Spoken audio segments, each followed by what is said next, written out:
Assalamualaikum. Bagi yang beragama Islam, hello, hi. Bagi yang non-Muslim, yang tidak beragama Islam, hari ini saya nak berkongsi satu persoalan daripada netizen, iaitu Nazrin Tashiko.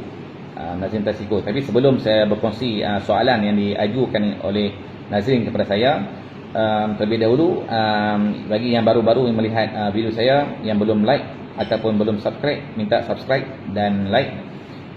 Dan andainya pendedahan ataupun jawapan saya ini membawa kebaikan pada anda, kepada tuan-tuan, tolong share-kan.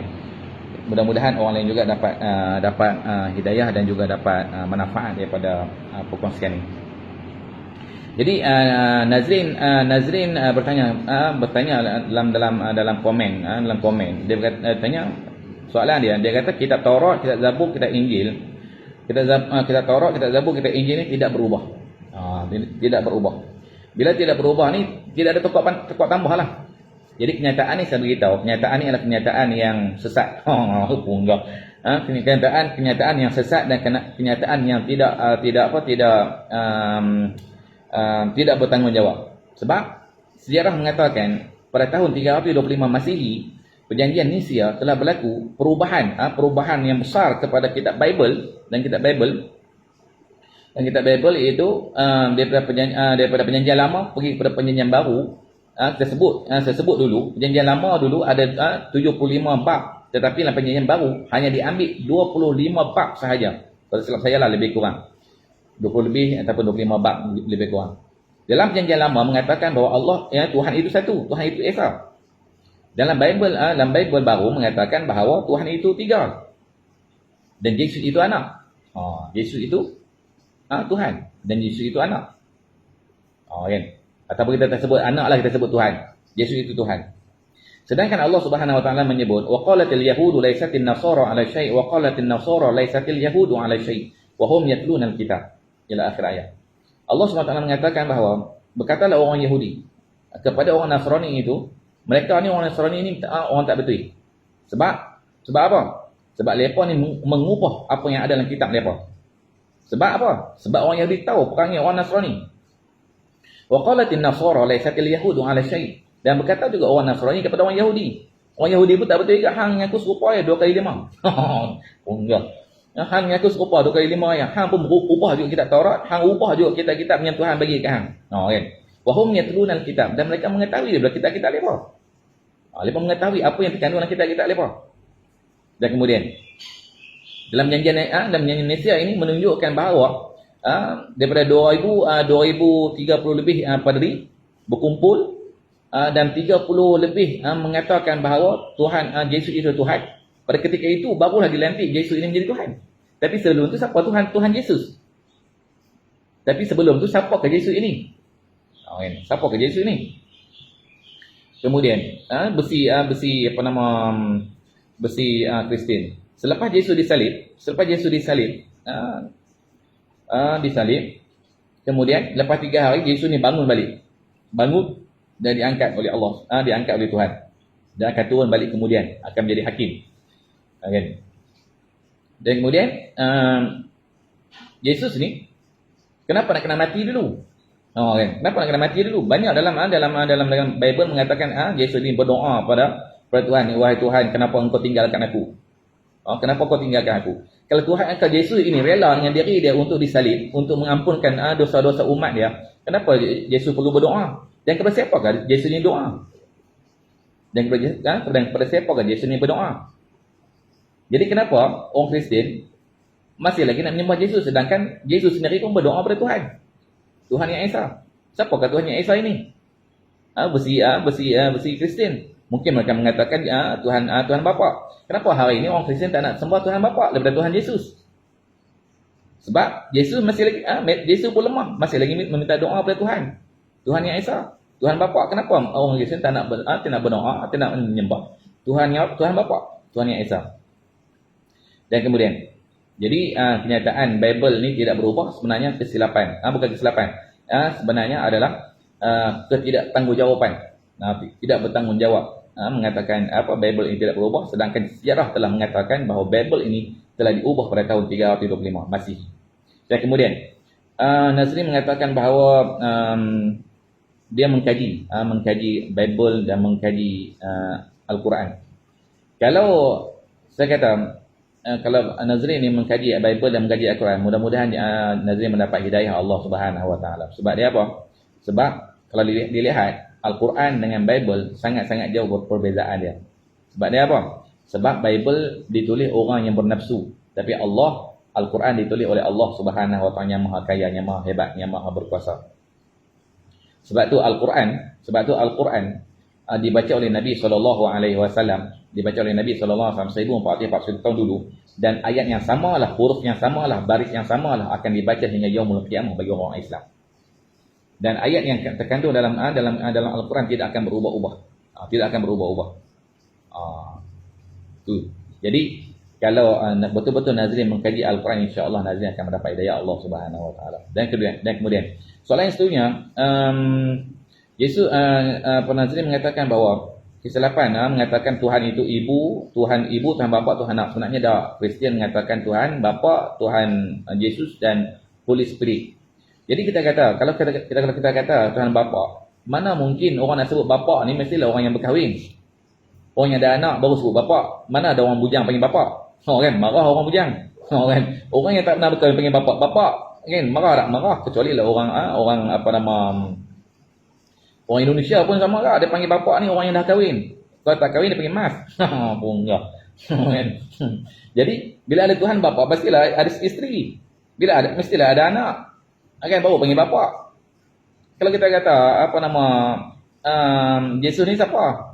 Kan mesti ada anak lah. Kan bila mesti ada anak baru panggil bapa. Tapi kita tak apalah kita kata bapa. Bapa ni nama apa bapa ni? Tuhan bapa ni nama apa? Kan. Jadi satu persoalan kepada orang Kristian. Kan. Kenapa panggil bapa? Kan. Jadi kenyataan ni pun tak betul jugalah. Mana mungkin dalam satu pentadbiran ada 3 kepala. Kan. Ada 3 kepala. Kita dalam satu rumah pun dalam satu rumah ada 3 orang pemerintah. Bercelaru rumah. Kan. Bercelaru rumah ni apatah lagi nak mentadbir dunia. Nak mentadbir cakrawala alam, nak mentadbir bintang, bulan, matahari dan sebagainya. Selagi Tuhan bapa kata hari ni aku nak turun sajilah dekat Kuala Lumpur. Yesus kata, tak boleh. Kan?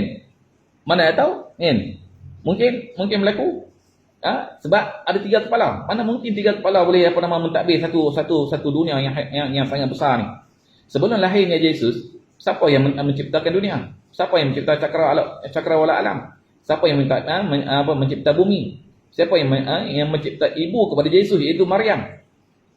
Siapa yang menciptakan keluarga Imran? Siapa? Adakah Yesus yang menciptakan ibu dia sendiri? Kan? Ini satu persoalan. Tapi soalan ni sebenarnya soalan biasa aja. Tapi orang Kristian ni sentiasa tak nak menerima kebenaran. Walaupun di sudut hujung hati dia pun sendiri terfikir Tuhan yang dia sembah hari ni betul ke tak betul? Tuhan yang sembah hari ni betul ke tak betul? Dia pun terfikir. Tapi mudah-mudahan Allah Taala bagi hidayah lah, insya-Allah. Dan kemudian Nazrin mengatakan bahawa Nabi Allah Ibrahim AS adalah Bani Israel. Sebenarnya Bani Israel ni kataan Bani Israel, Bani ini dalam bahasa Arab adalah keturunan. Israel ini adalah diambil daripada Yaqub. Yaqub ni siapa dia? Yaqub ni anak kepada Ishaq alaihissalam. Kalau kita sebut Nabi Allah Ishaq alaihissalam. Yaqub ni siapa? Nabi Allah Yaqub alaihissalam. Jadi keturunan daripada Nabi Allah Yaqub ni ada 12 keturunan. Daripada 4 orang isteri. 4 orang isteri Yaqub.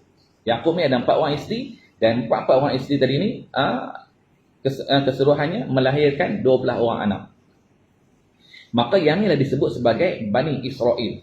Yang ini disebut sebagai Bani Israel. Nabi Allah Ibrahim Bani Israel tak? Kan? Nabi Allah Ibrahim bukan Bani Israel.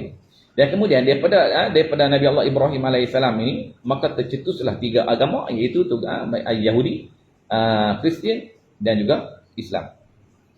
Dan kemudian Israel ni dalam bahasa Ibrani, Bani Israel ini bahasa Ibrani adalah hamba Allah. Dalam versi dalam bahasa Arab, kalau dalam bahasa Arab hamba Allah ni Abdullah. Tapi dalam versi Bani Israel dalam bahasa Ibrani adalah hamba Allah.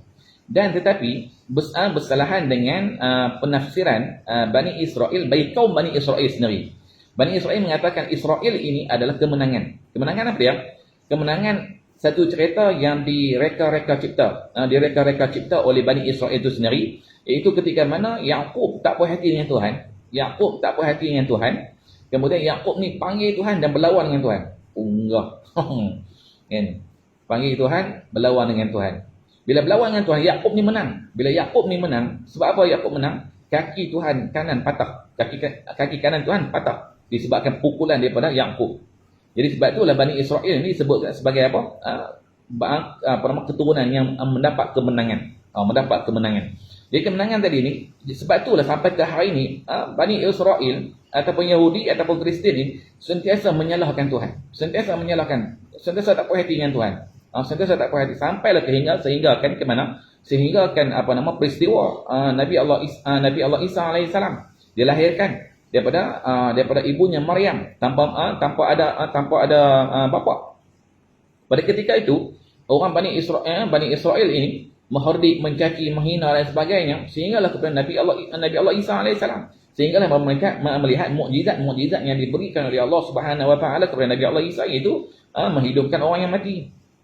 Menghidupkan burung yang dibuat daripada tanah. Memberikan penglihatan kepada orang yang buta. Ini adalah mukjizat Allah Subhanahu mukjizat yang Allah Taala berikan kepada Nabi Allah Isa alaihissalam atau disebut sebagai Yesus.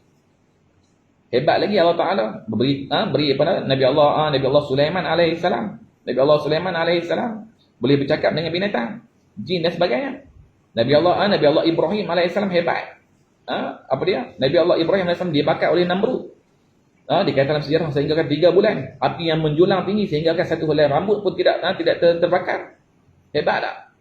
Tapi Allah Taala mengatakan mereka ini adalah Rasulullah, ala utusan aku, kata Allah Subhanahu wa taala. Dan kemudian kita lihat sikit sejarah. Jadi Nabi Allah Ishaq ni, bapa kepada Nabi Allah Yaqub ni adalah keturunan daripada Sarah. Sarah ni isteri Nabi Allah Ibrahim alaihissalam. Nabi Allah Ibrahim alaihissalam ada 2 orang isteri, seorang Sarah dan seorang Hajar.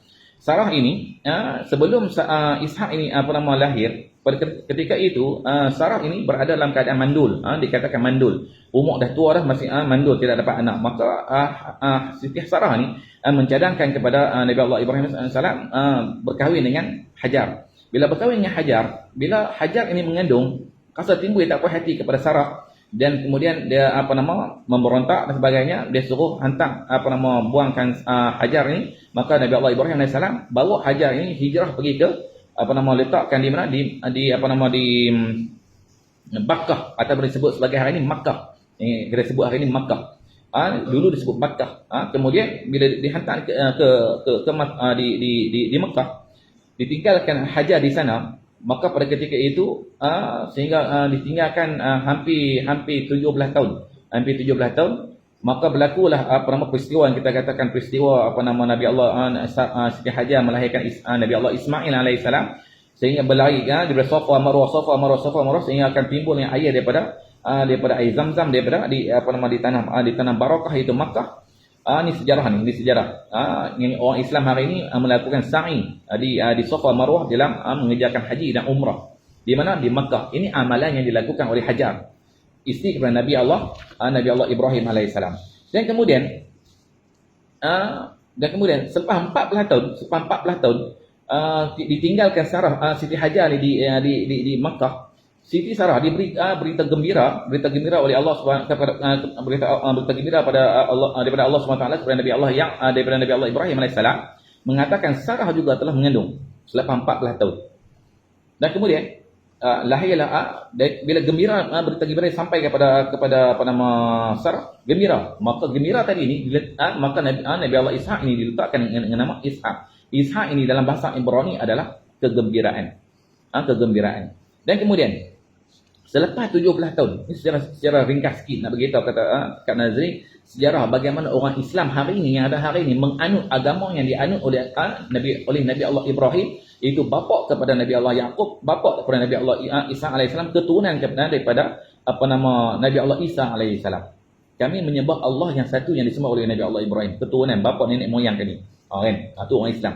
Dan kemudian bila Nabi Allah Ibrahim AS pergi kembali ke Makkah melihat isterinya Hajar, maka dilihatlah Nabi Allah Ismail AS berumur 17 tahun yang sudah dewasa, dan pada ketika itu diperintahkan oleh Allah Subhanahu Wa Taala mendirikan Kaabah.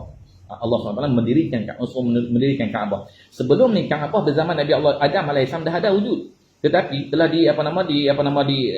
ketika berlakunya peristiwa Nabi Allah Nuh AS dikaramkan dunia ini, berlakunya banjir yang sangat besar sehingga kan dalam versi kita kata sejarah Islam menyatakan Baitul Ma'mur disebut sebagai Baitul Ma'mur telah diangkat oleh Allah Taala ketika berada di langit yang ke-7, dan pada ketika itu Allah SWT memerintahkan Nabi Allah Ibrahim AS membinakan Kaabah bersama dengan Nabi Allah Ismail AS. Masa susut maka Kaabah yang ada hari ini, yang kita tengok hari ini adalah Kaabah yang dibina oleh Nabi Allah Ibrahim AS bersama dengan Nabi Allah Ismail AS, anak Nabi Allah Ibrahim AS. Dan kemudian jadi agama yang kita bawa hari ini, agama yang Tuhan bertuhankan Tuhan yang esa, iaitu Allah Subhanahu Wa Taala. Nazim kata mana ada dalam Bible mengatakan Nabi Allah Ibrahim AS menyembah Allah? Memang tak ada dalam Bible bahasa orang putih. Dalam Bible bahasa Melayu mungkin ada nama Allah. Sebab tu ada berlakunya perselisihan peletakan nama Allah. Sedangkan nama Allah ni khusus kepada agama Islam. Kan? Jangan lupa Nazim. Perkara ni dah telah diwawarkan dalam viral dulu. Saya ingat tahun 90-an kot kalau tak silap. Dan kemudian pada ketika itu, kalau kita kata dalam Bible, dalam Injil, dalam bahasa Ibrani ada 300 nama Allah Subhanahu Wa Taala. Dalam Taurat ada 300 yang tidak ada dalam Injil. Dan dalam Al-Quran ada nama Allah 99. Bukan Allah saja, Ar-Rahman, Ar-Rahim, Al-Qahar dan sebagainya. Itulah nama-nama Allah SWT. Dalam Al-Quran ada 99 nama. Dan nama yang termasyhur, nama yang termasyhur itu Allah. Seperti mana Nabi Allah Sulaiman menyebut innahu min Sulaiman wa innahu bismillahirrahmanirrahim. Nabi Allah Sulaiman pun menyebut bismillahirrahmanirrahim. Maksudnya Nabi Allah Sulaiman sendiri pun telah beragama Islam. Beragama Tuhan yang esa. Mungkin pada ketika itu kita tak kata apa nama Islam, kita kata Islam, tapi menyembah Tuhan yang esa. Tuhan yang esa, iaitu agama Islam lah. Tuhan yang satu. Dan kemudian itu sedikit. Jadi kita menyembah Tuhan yang disembah oleh Nabi Allah Ibrahim, dan Nabi Allah Ibrahim bukannya daripada Bani Israel. Bani Israel ini berpunca daripada mana? Nabi Allah Yaqub alaihissalam, yang disebut dalam bahasa Ibrani iaitu hamba Allah, keturunan hamba Allah, iaitu keturunan siapa? Nabi Allah Yaqub bersusul galur dari Nabi Allah Ishak, bersusul galur daripada Nabi Allah Ibrahim alaihissalam. Dan kita Nabi Muhammad SAW bersusul galur kepada Nabi Allah Ismail alaihissalam dan kepada Nabi Allah Ibrahim alaihissalam. Dan kemudian salib itu adalah vision. Hanya vision, bukan kita menyembah salib. Kata Nazim, kita tidak menyembah salib. Salib ni datang bila? Salib ni datang selepas berlakunya salib kepada Yesus. Bukan Yesus suruh adakan salib. Kenapa nak ada vision? Kenapa nak ada vision? Vision ni direka oleh siapa? Oleh padi-padi yang tidak bertanggungjawab pada ketika itu. Tidak direka oleh padi-padi yang tidak bertanggungjawab, yang menyesatkan orang Kristian hari ini. Jadi kenapa nak kena pakai salib? Kenapa perlu ada salib di rumah? Kalau kata menyembah dengan Tuhan, menyembah Tuhan, tak perlu nak mengadakan salib. Kami orang Islam ni melaksanakan ibadat solat hanya menghadap ke arah kiblat, satu tujuan, menyembah menghadap ke arah kiblat, itu Baitullah. Andainya Baitullah hari ini hancur, tak ada Baitullah, nescaya kami tetap menyembah ke arah menghadap ke arah Baitullah, bukan menyembah Kaabah, tapi kami menyembah Allah Subhanahu Wa Taala. Allah Subhanahu Wa Taala menyebut walillahil masyriqi wal maghrib aynama tuwallu fathamma wajhullah. Allah Ta'ala kata apa? Wajah aku berada di mana-mana. Masyriq wal maghrib. Utara selatan.